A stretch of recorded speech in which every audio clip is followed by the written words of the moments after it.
Firstly, a huge welcome to everyone who's come to watch this. Thank you very much for your time. Very briefly, I'm Saren. I'm a Senior Science and Technology Manager at the Good Food Institute Europe. And I'll just kind of give a brief introduction to GFI before I'll hand over to my colleague Stella to talk about our annual grant programme this year. So in essence, for those who have not heard of GFI or are kind of new to us as an organisation, we're an international NGO working to build a more sustainable, secure and just food system through transforming the way that we produce meat.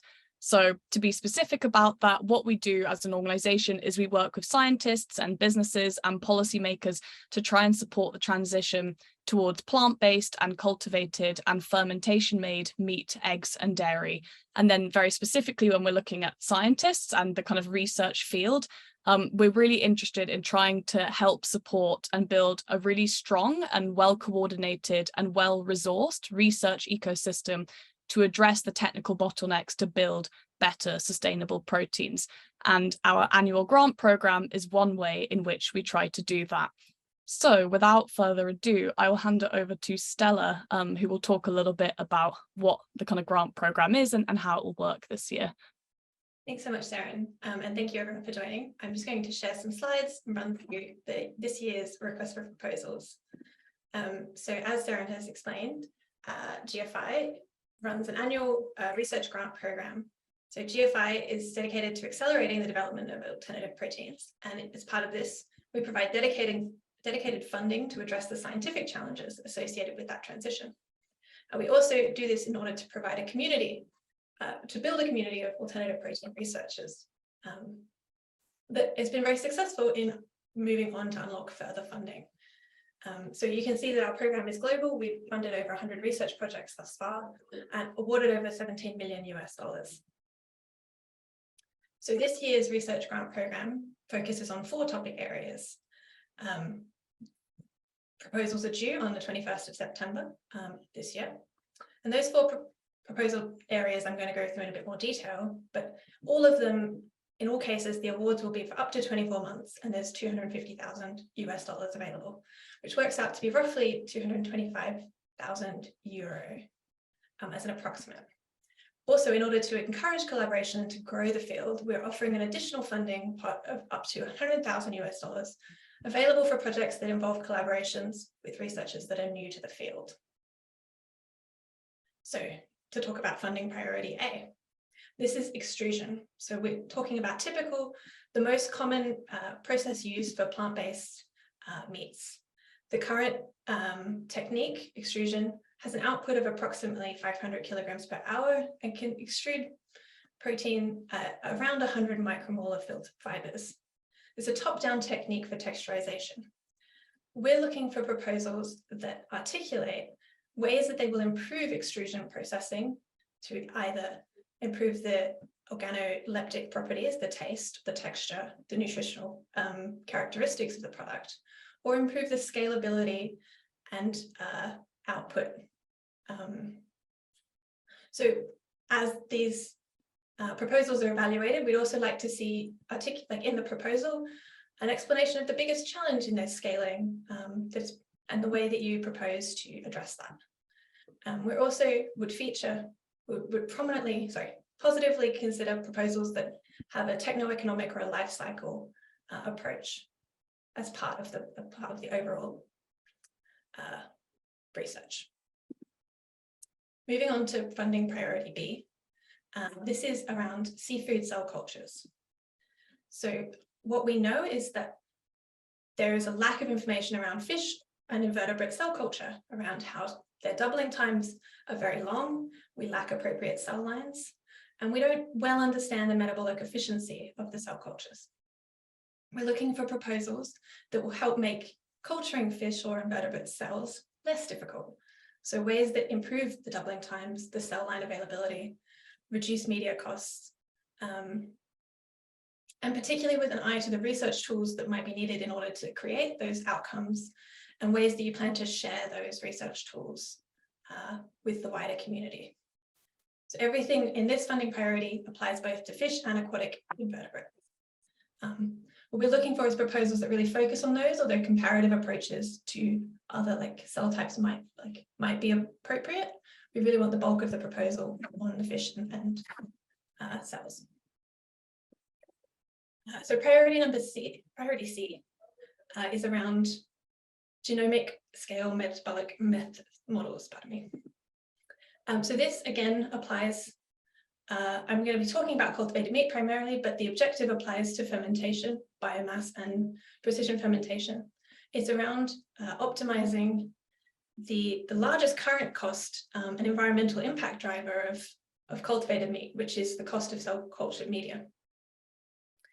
In order to improve the cost of cell culture media, we need to move from, it's predicted that we need to move from reducing the cost of ingredients, such as sourcing food grade media components, towards more efficient metabolic cell types and feeding. So this, in order to achieve it, we need to, so this call focuses on data curation in order to achieve that goal, to build genomic scale metabolic modeling and validation. So we are looking for in proposals demonstration that the industry will improve, that your research will help the industry improve production, reduce costs, and improve their feed conversion rate. Proposals that curate data, and then importantly, that outline where that data and the models that that come out of it will be housed and how they will be validated experimentally. Finally, our funding priority D is around improving feedstock availability for food fermentation, precision fermentation. So in this priority, we're hoping to make progress on the large scaling problem around fermentation, which is the availability of feedstock. Currently, most fermentation uses highly refined sugars. And in order to scale, we need to move towards other carbon sources. This might be C1, C2 carbon sources, or it might be more complex sugars. Importantly, when we are looking at this feedstock availability, we need to consider how the food safety implications are considered. So in this priority, the successful proposals will take into account the price, sustainability, and availability of the feedstock over the current state of art, and then really provide evidence of the metabolic compatibility between the microbe and the feedstock. So having gone through the funding proposal priorities, I'll now just run quickly through how to apply. So we have an application portal at grants.gfi.org, which you need to set up a user profile to access. In this, you'll be asked to submit project details, which includes a public abstract that we'll be using if you were successful, as well as a case for support totaling up to 6 pages, and a 1-page work plan outlining your proposed work for the project. Justification of resources up to 2 pages, and an impact plan, again 2 pages, around how the project will maximize the impact and reach. It's not compulsory. There is up to 2 pages, which you can include for project partners' letters of support, but it's not needed. Yeah. And finally, the assessment criteria for proposals. As always, we will be judging via a combination of independent peer review and an internal assessment process by our scientific experts at GFI, and judging on the following criteria, which is scientific excellence, the applicant and the partnerships, the strength of them, the expected impact, and the rigorousness of the project planning. And again, we recognize this is a global program, so the requirement for proposals to be written in English, we take into account that many will be writing in a non-native language, so we wouldn't penalize researchers for that. Finally, I wanted to highlight that there's an FAQ published in the request for proposal document, which I can just put in the chat shortly. And then if you have questions, you're welcome to reach out to the team at research_grants, or you can put them in the Q&A box and we will answer them. Great. So I will just take over now. We're about to have 3 presentations from 3 former grantees of GFI's Research Grant Programme, which we're really excited for them to get to talk about some of the work they've been doing. And each of the 3 speakers comes from working on either plant-based, cultivated, or fermentation-made protein. So without further ado, I'm just going to briefly introduce our first speaker, and then I'll hand over to her. So first of all, on the plant-based side, we have Brigit Dekkers, who's a founder of Rival Foods. After successfully defending her PhD research on a novel technology to structure plant proteins referred to as shear cell technology, Birgit decided to pursue her work to transform sustainable proteins into plant-based meat alternatives with remarkable texture, taste, and appearance. Driven by a need to restore the balance between animal-based and plant-based foods, she is dedicated to developing products that people want to have again and again. So with that, I will now hand over to Birgit. Great. Thank you very much for that very nice introduction. And thanks for the opportunity to let me be able to speak a little bit about Rival Foods and the work we've done as part of the GFI project, but also going beyond that. Well, at Rival Foods, we craft foods we feel good about. We create plant-based food products without compromises. And I'll tell you a bit more about the journey that we've had so far and where we stand today. A couple of months ago, I was in Argentina for a wedding of a good friend of mine. And this was one of the pictures that I took. And although here in the GFI community, we all see what this impact means basically to our society. I must say in the Argentinian lifestyle, this is very normal, and people look at it and see some very nice pieces of meat that are just delicious and nutritious. When I tell and talk about these types of products with Argentinians, they actually don't know what the impact that their meat consumption has on our planet, our Earth. So I found this very nice graph where you can see how many Earths are needed to provide sufficient food for all. And as you can see, Argentina is far away in the bottom. So the amount of meat that is produced and consumed in Argentina, if we would all consume the same kind of diet, then we would need 4.7 Earths, and this is really not feasible. When you talk then about plant-based foods, this is the image that they have in Argentina of what we need to do. We all need to go towards plant-based nutrition, so beans, pulses, nuts. And although I'm not saying that this is wrong, of course, this would be great if people would consume more plant-based foods in this manner, in the whole foods category. You wouldn't be able to get the Argentinians, nor many of the other meat lovers, to transition towards such a plant-based diet. So therefore, we need to create different type of products. And that's where plant-based meat alternatives come in. So this is just a picture of the products that we find here in the Netherlands, in the shelves. And what you can see if you take a careful look at it is that on the meat alternative section, there are only alternatives for processed meats, burgers, sausages, minced meats. Whereas if you see on the far left, you still see the animal-derived meat sections, where you also find back the larger pieces, the whole cut products that you also saw in the picture of the barbecue on the first slide. And that's what is lacking today. So these larger pieces of meat that you can put on the barbecue, on the grill, that give you the same experience that you are looking for.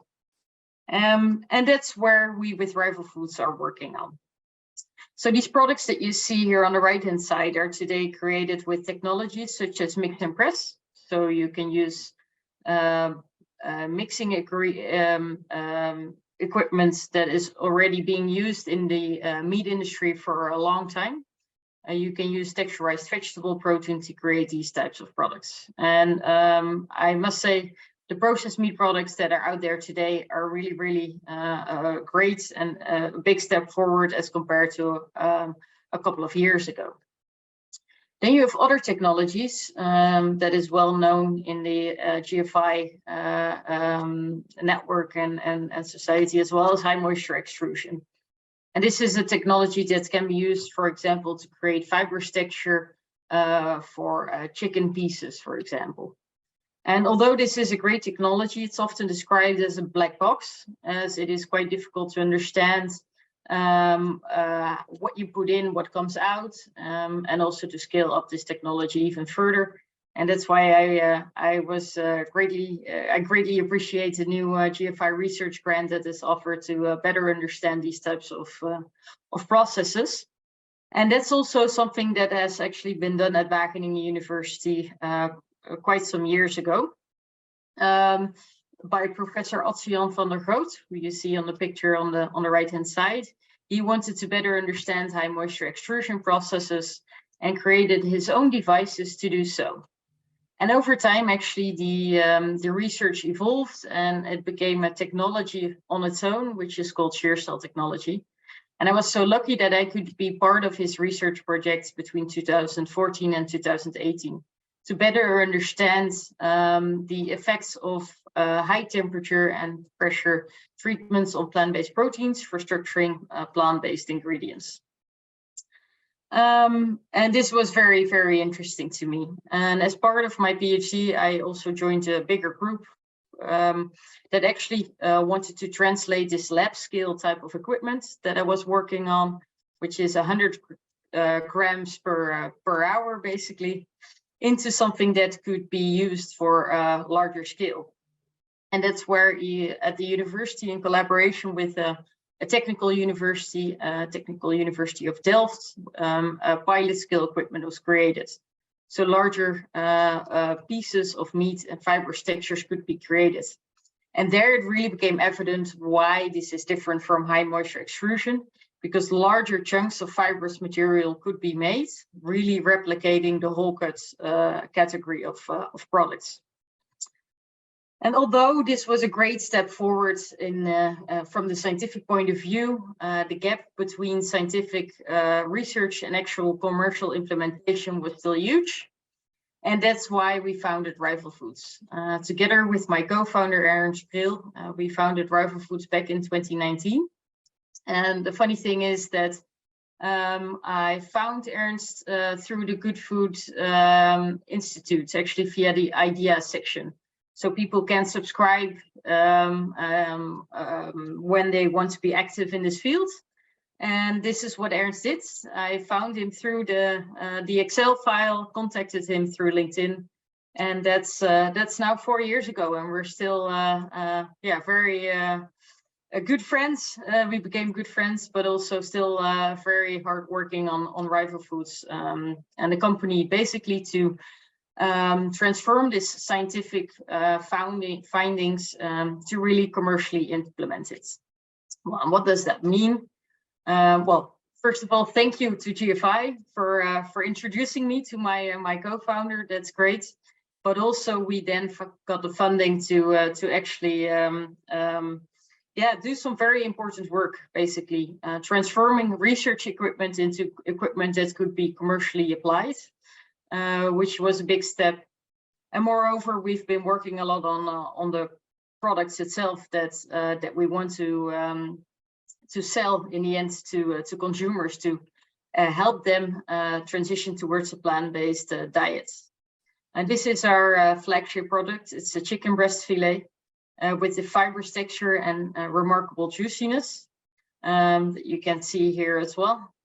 And then if you compare the nutritional value, but also the ingredient list of this chicken breast, it's actually, really good. So both in terms of nutrition, it's quite similar to an animal-derived or animal-based chicken breast. And we only need limited number of ingredients to do so. And that's very important for consumers as they are really looking for more natural and clean label products.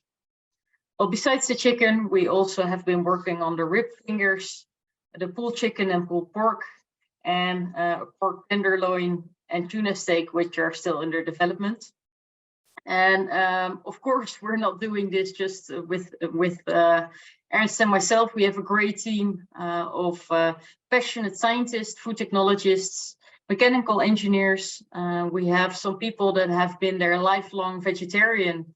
We also have some meat lovers in the team to really speed up the developments and bring these products to consumers to transition towards a more plant-based diet.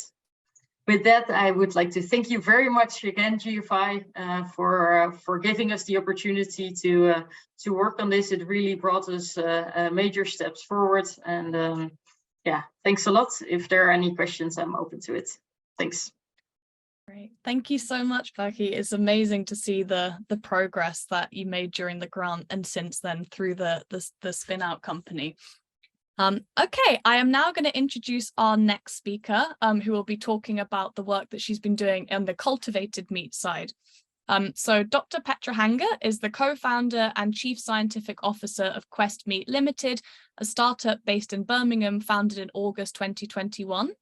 Quest's mission is to accelerate the cultivated meat industry by creating low-cost, food-safe ingredients and bioprocessing tools for the industry. Petra is also an assistant professor in biochemical engineering, specializing in cellular agriculture at University College London. So with that, I will hand it over to you, Petra. Thank you so much, Saren. Okay, if you could let me know if you can see my slides. Yes, we can see them. Oh, perfect. Thank you. Thank you so much, everyone. And thank you, GFI and GFI Europe, for inviting me to come and tell you a little bit about my journey since receiving the funding from GFI some years ago. So my name is Petra Hanga. I wear different hats, and I'm going to try in this presentation to capture a little bit about the work that I've been doing and the work that I'm involved with on both of my hats, both of my positions. So hopefully that will give you a bit of an idea. As a background, I became interested in the cultivated meat space in 2018. And actually, I was introduced to the concept by one of my postdocs at the time. She was coming from a food science and nutrition background. And we decided to apply for funding to the first round of funding from GFI in 2018. And the idea was to use our skills and expertise to that time, which was all focused on growing stem cells for therapeutic applications. And obviously, we recognize how translatable those skills were. So we applied in 2018, and actually we were successful. And I think we were the first ones in the UK to get funding from the GFI, which was fantastic. And it was on a project looking at bioprocess development for manufacturing cells for cultivated meat. It was an 18-month project and about $200,000 US. And at the time, that was based at my affiliation at the time, which was Aston University. And we had an absolutely fantastic team of PhDs and postdocs in the lab and that were associated with the project. And in terms of the outcomes from the GFI project, obviously there were some direct ones and some indirect ones. But in terms of direct ones, besides the fact that we gained this knowledge and understanding of growing bovine cells, which were, even if we made the assumption that what we know from human cells will apply to bovine cells, well, let's just say we had quite a big surprise on that front. So we had to adapt quite a lot. But besides that, and besides the training skills for the PhD and postdocs, we also managed to actually get some really exciting results out of it that ended up being published in biotech bioengineering. I'm going to go into a bit more detail on these to give you a bit of an idea of the work that we've done. Initially, we were trying to understand how these cells work and trying to see how we can translate their culture from the lab scale to bioreactor scale, so industrial scale.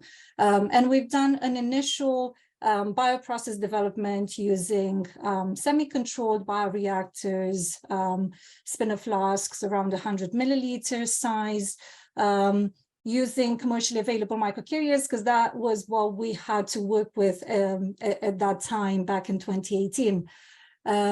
And we looked at different things like the seeding density that you would use on those microcarriers, the feeding regimes, and obviously because even back then we recognized that cost is going to be a big challenge for these type of products. We tried to do a bit of a cost analysis to see how these will translate. And in terms of takeaways, we found that actually the best results that we got, which was a 28-fold expansion, came from a process with the lowest cell seeding density used, so the smallest amount of cells going in the process, but the medium exchange regime was very, very important in order to achieve those higher yields. And very, very importantly, and we recognize that actually this is quite critical when it comes to growing cells in bioreactors, is the maintenance of the quality of those cells. So very important in our processes, the cells still had that ability to differentiate, which is obviously very important if you want to get the fat and the muscle that you need for cultivated meat. The second publication that we got was a continuation of this work. So we've done the work in small bioreactors. The next step was to basically try and see if we can translate this into fully controlled bioreactors at the liter scale, but also looking at strategies that we could employ in order to maximize that cell yield, because obviously that could play a very important role, and it could have very important consequences in terms of the manufacturing cost for cells. And we used the same commercially available microcarriers, but this time we used different platforms in terms of the bioreactors. So we still use semi-controlled bioreactors like spinner flasks, but of different scales, and then a fully controlled bioreactor that was run at the 1 liter and 2 liter scale. And in terms of the strategies for trying to improve that cell yield, we based these on some of the previous literature and some of the previous work that we've done with human mesenchymal stem cells for therapeutics. And that was based on a phenomenon that we demonstrated that happens, which is called the B2B transfer. Basically, when you're adding more surface area in the shape of microcarriers, the cells will jump from one microcarrier to another to repopulate that surface area. And that's a way of maintaining the cell growth in the exponential phase, which is what it's basically leads to an improved cell yield. So we looked at strategies where microcarrier addition was used, or volume addition. And actually what we found was that a microcarrier and a volume addition at the optimal time point in culture, because that was quite critical, gave very significant increases in cell yield. And that was valid for both semi-controlled bioreactors and fully controlled bioreactors. And to give you a bit of an idea of the values that we got, we're talking about 117 in spinner flasks and 133, even better, the liter scale. And actually one observation that we've also made, which wasn't really within our scope of the work at the time, but we thought it was actually a very interesting observation, was that by employing the strategy, we actually allowed the cells to use the surface area available in a more efficient manner. And actually even the use of the media was happening in a more efficient manner. So that was very, very exciting. And these were some of the direct outputs. But as I said, there were also a lot of indirect outputs that followed or even happened towards the end of the project. And I've put here a huge list of things, but I'm not going to go through them. I think the takeaway message from this is that through the fact that I was supported by GFI, obviously through the funding, but actually even through exposure internationally, by being featured in different opportunities like seminars, presentations that now sit on the GFI's pages, websites, YouTube channels, etc. I actually I was, let's just say, my track records and my opportunities increased exponentially, and those translated into a lot of invited talks, or seminars, webinars, podcasts from both national and international conferences, invited book chapters, invited publications, grant reviewing as well, which was quite interesting to see because it was coming from funding bodies globally, becoming technical advisor on different websites for dissemination of this type of research. And really importantly, I mean, obviously collaborations with industry and academia, which are almost a standard, a basic thing that happens. But I think one thing that I found quite surprising, and I wasn't really expecting it, was the recruitment side of things, because back in 2019, I remember I was really struggling to recruit someone on this project, and people didn't really know what cultivated meat was. But now, actually, since the past couple of years, 2 years or so, I haven't really had any issues recruiting, and very good people that are already motivated about and very willing to work in this area. They're just approaching me because they have found my details on the GFI website. And I've also put at the bottom as some of the highlights, I think, and some of the more important consequences, if you like to call them that, from having GFI funding and having this exposure globally. I am now the leader of the UCL Cell Agriculture Research Group, and we're trying to build on this. And there's a lot of activity actually now at UCL, even involving students. There's also the very recently funded Cell Agriculture Manufacturing Hub, which I think it was a really big win for UK in particular, because it felt a little bit like we were perhaps slightly behind when it came to funding research in the space.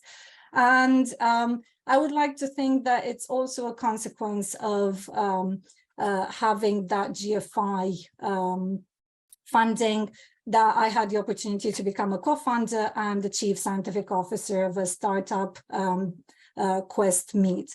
And actually, I'm going to go very quickly through a little bit of on Quest Meat, because I know not everyone really has really heard of us and what we do. So as I said, we're based in Birmingham. The funding team is actually quite complex because there's 4 of us. So sometimes it's quite a challenge to get all of us on the same page. But what makes us different is that myself and Ivan come from an academic background, research background, while John and Michael, they come from a more business, financial side of thing. So our skills are really, really complementary. In terms of Quest's mission, we are a B2B, a business-to-business startup.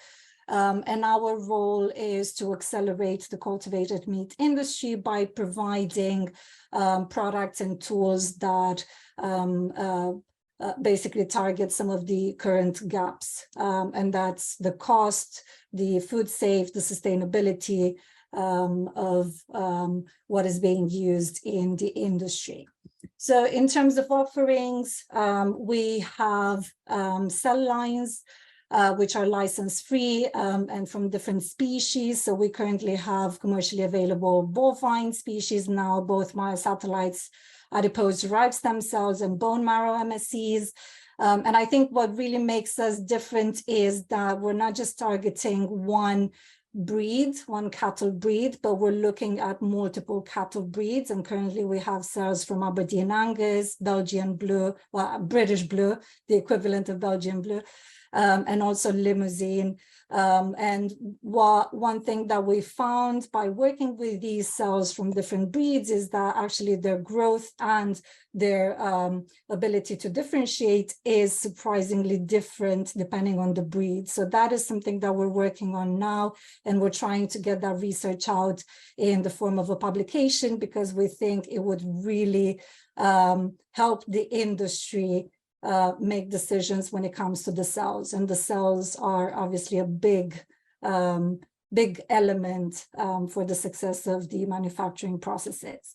And our cells come with protocols, with reagents, but also come with basic growth kinetics and quality assessment.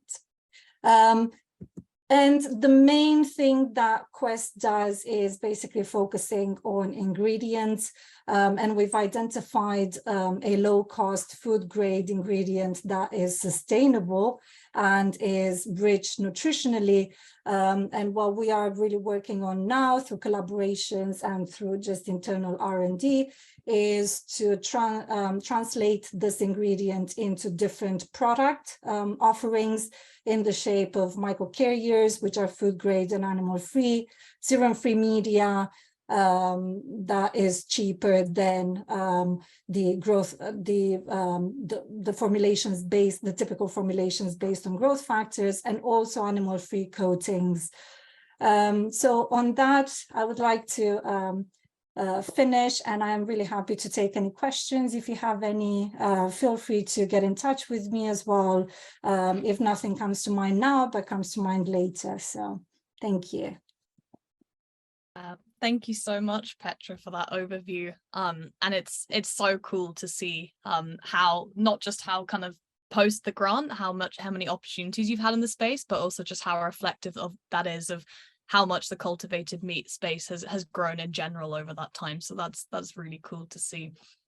Okay, so I am now going to pass over to our final speaker, who comes from the fermentation side.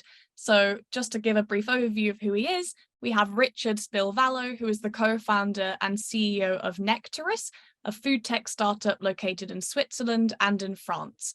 As a former professor in fungal biotechnology, Richard has developed the technology behind Nectaris's innovation, pushing the boundaries of fungal fermentation for novel food and flavor applications. So with that, I will hand it over to you now. You see it now? Yes, we can see it now. Perfect. All right, excellent. Okay, very good. Thank you very much. Good. So I think, we already had two absolutely great, lovely presentations. So I would like to touch base here and give you a very brief overview actually of the grant. We got from GFI. So to the difference of the two previous speakers, this is a very recent grant. We got the funding at the beginning of this year, and so it's running for 2 years. And the topic has to do with precision fermentation, basically, and the idea is to derive crustacean flavors through fungal fermentation. So,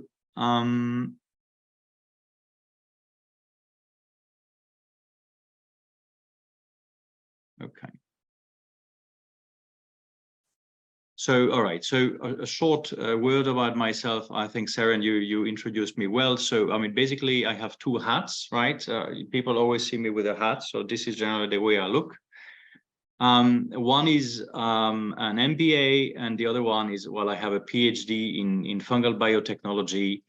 And in terms of career, so indeed, I spent a long time in academia, almost 20 years, with a professorship in fungal biotechnology, which I left a few years ago to focus completely on Nectaris, which is a startup of which I am the CEO now. And in a nutshell, what we do at Nectaris is we try to produce food with a more authentic and better flavor. And we do that with the fermentation of filamentous fungi. So to give you an idea of, what it is a bit more specifically. You might be aware of, truffle fungi. These are among the most expensive fungi on the planet. And a few years ago, you could buy lots of truffled products, but they contain synthetic flavors.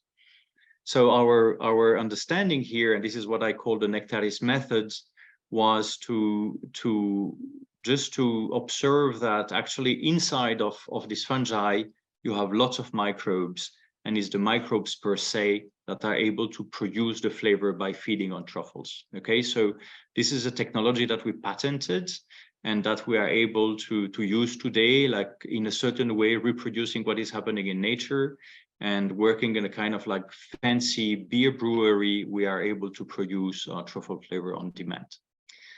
Now, being specialized like this on fungi, for a couple of years, we have been playing around, I would say, by using fungal fermentation to produce meat alternatives.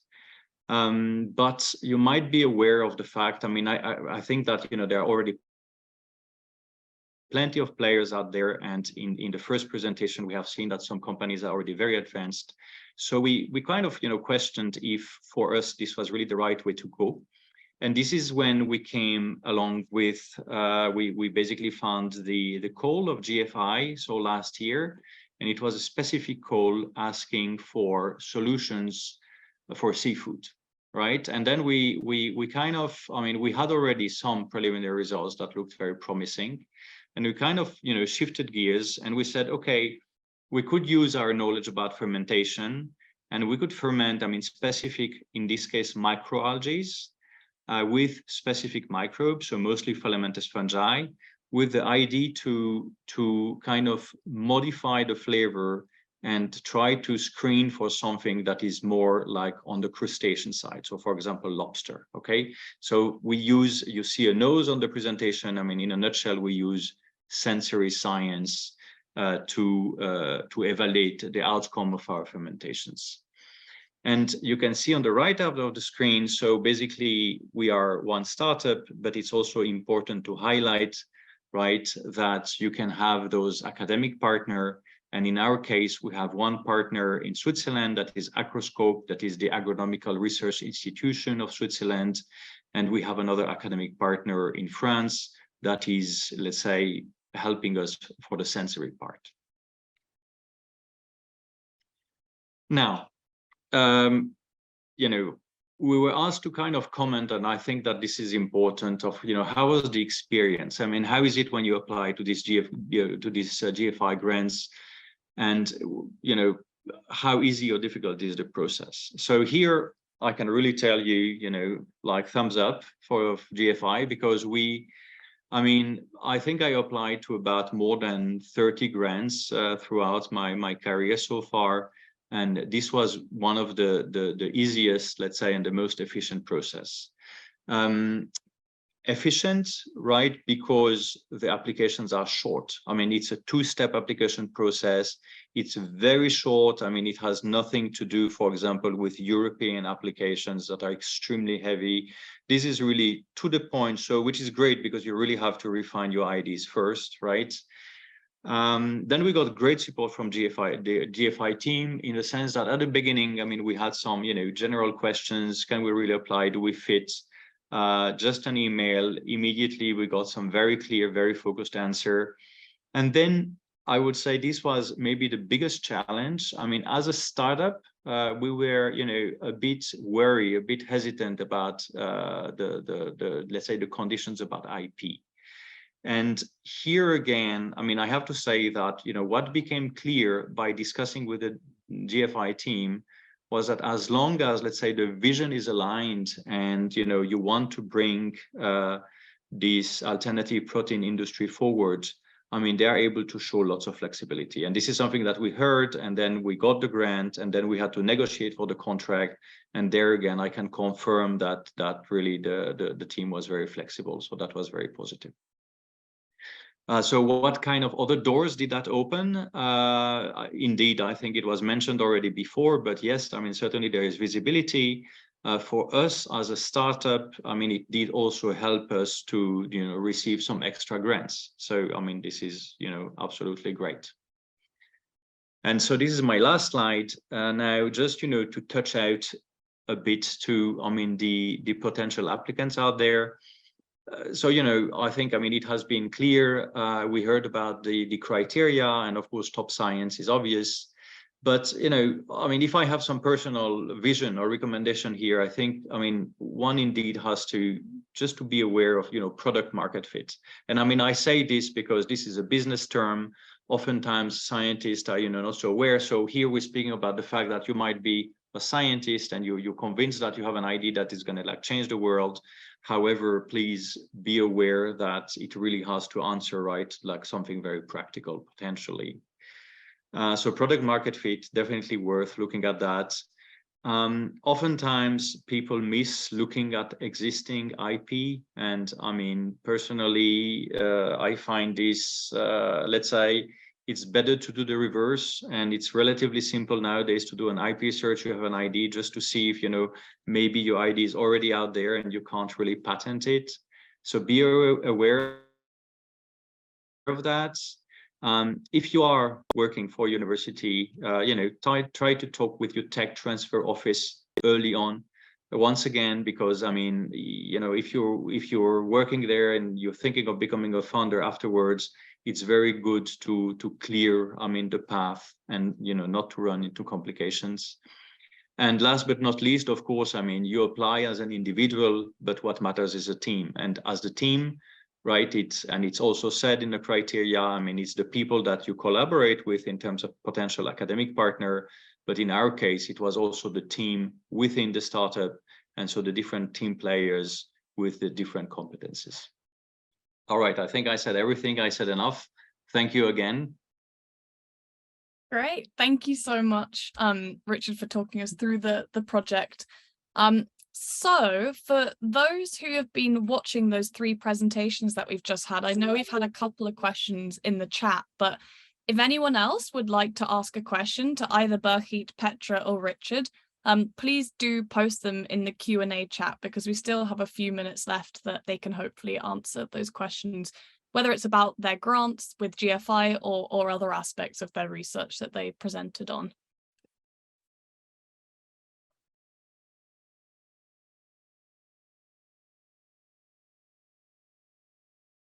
Whilst we're waiting for that, Stella, I don't know if you've got any kind of FAQs that we tend to get asked about the grant program that we could speak through. Certainly there's a simple one, which is in line with Richard's comments around IP, which is that this grant program is open to both academic and industry partners.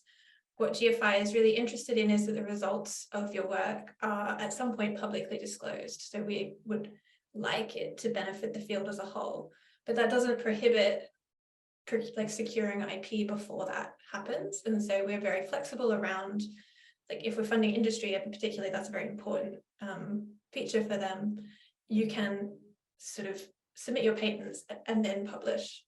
So you can get in touch with us if you want more information about that, but that's certainly a question we get asked a lot. Great. We've had one question, Birgit, what was your major challenge? I know you gave some answer to that in the chat itself. I don't know if you wanted to add anything to the answer you gave in writing.